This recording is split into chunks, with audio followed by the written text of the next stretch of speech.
সকাল সকালই আজকের ওয়েদারটা ভীষণ সুন্দর। রাত্রে যেহেতু বৃষ্টি হয়েছিল সেহেতু সকালটা তো এত সুন্দর হবেই।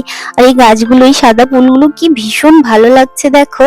আজকের দিনটাও যদিও একটু আলাদা, আজ হচ্ছে আমার বার্থডে।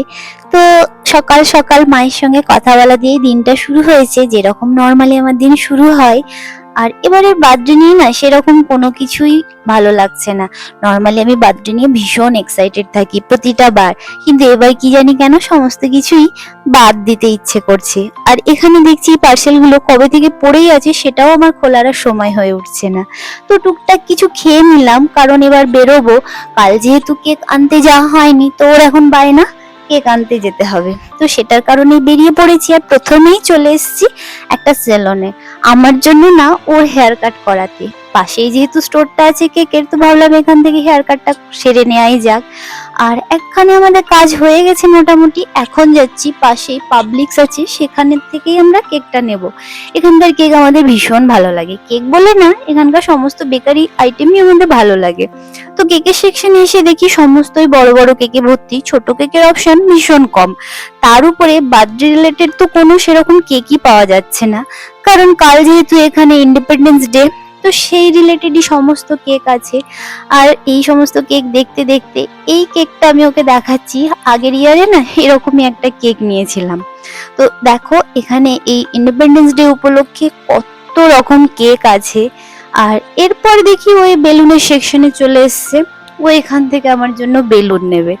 তো সে সমস্ত তো আমি ওকে বাদই দিয়ে দিয়েছি, যদিও একটা নিয়েও ফেলেছে। তো এরপর আরো কিছু জিনিস দেখছি টুকটাক, ওই ব্রেড, চিকেন, এই সমস্তই। আর মোটামুটি আমাদের সমস্ত কিছুই নেওয়া হয়ে গেছে, এবার এখান থেকে বেরিয়ে যাব। আর এই তো কাটে টুকটুক করে উঠে পড়েছে কয়েকটা জিনিস, সে সমস্ত নিয়ে বাইরে বেরিয়ে এখন করছি গাড়ির জন্য ওয়েট। আর ও আবার লাঞ্চের প্রোগ্রামও করেছে, কিন্তু সেখানেও যাওয়ার আমার একদমই ইচ্ছে নেই।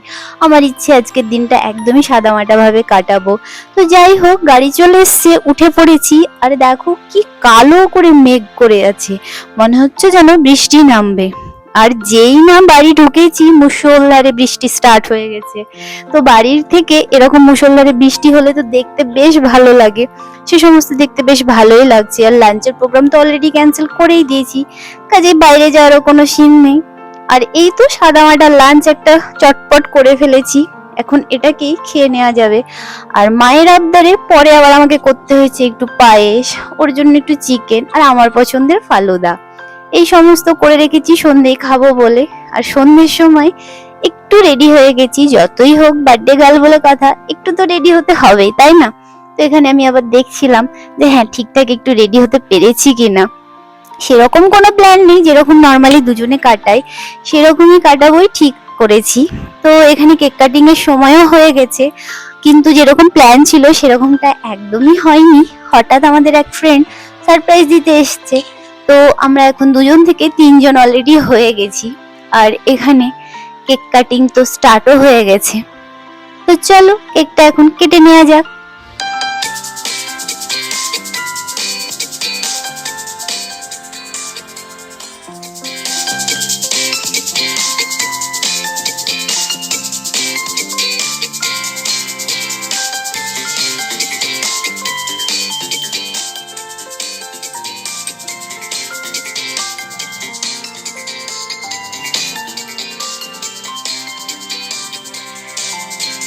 আর এই তো কেক কাটিং এর পর মোটামুটি আমার মনে হয় বার্থডেটা যেন এখানেই শেষ হয়ে গেল। আর এই কেকটা না খেতে ভীষণ টেস্টি। আর এই যে যে এক ফ্রেন্ডের কথা বললাম সারপ্রাইজ দিতে এসেছিল, সেই ফ্রেন্ডও চলে এসছে। এখানে আমরা দুজন দুজনকে আর একটু কেক খাইয়ে নিলাম। এরপর আমাদের জোর কদমে খাওয়া দাওয়ার পর্ব স্টার্ট হলো, নিজের নিজের প্লেটে নিয়ে এবার খেতে বসা। তো কেকটা তো ভীষণই টেস্টি। আর ওই যে এসে আমি চিকেন গুলো ফ্রাই করেছিলাম মিষ্টি মিষ্টি কেকের সঙ্গে, এই সমস্ত চিকেন বেশ ভালো লাগছে। আর বেশ গল্প গুজব আড্ডা এখানে চলছে, ভালোই লাগে এরকম গল্প গুজব আড্ডা দিয়ে সময় কাটাতে, তাই না? তো এখানে কি যে আমি বকবক করছি সেটা আমি নিজেও এখন জানি না, ভুলেই গিয়েছি। তো এরকম ভাবেই মোটামুটি বার্থডে কাটলো। আর অনেকটা রাত্রি হয়ে গেছে, আর এই যে আমাদের গল্প গুজব খাওয়া দাওয়ার পরের অবস্থা এরকমটা হয়ে গেছে। আর বাস এরই সঙ্গে আজকের পুরো দিনটাও শেষ হয়ে গেল, বার্থডে কমপ্লিট হয়ে গেল। তো ভেবেছিলাম তো ভীষণই সাদামাটা কাটাবো, কিন্তু যতটা ভেবেছিলাম ততটাও হয়নি, মোটামুটি ঠিকঠাকই গেল। তো বাস, বার্থডে শেষ, টাটা।